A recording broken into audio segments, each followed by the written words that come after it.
or she, or she go to the seminar hall for collecting their stage details. അപ്പോൾ എന്താ പറയുക, അവരെന്തോ performance ചെയ്യാൻ പോവാന്ന് തോന്നുന്നു. Stage details of their performance. Stage details of their performance.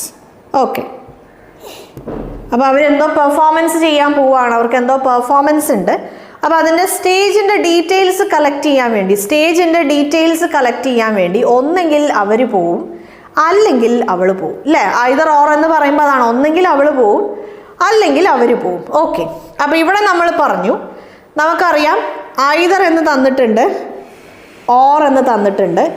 ദേ ആണ് നമ്മുടെ സബ്ജക്റ്റ് 1, ഷീ ആണ് നമ്മുടെ സബ്ജക്റ്റ് 2. അപ്പം ഈ സെൻറ്റൻസിൽ ഐദർ ദേ ഓർ ഷീയുമായിട്ട്, ഐദർ ദേ ഓർ ഷീ എന്ന് പറയണ ആ ഒരു ഫ്രേസും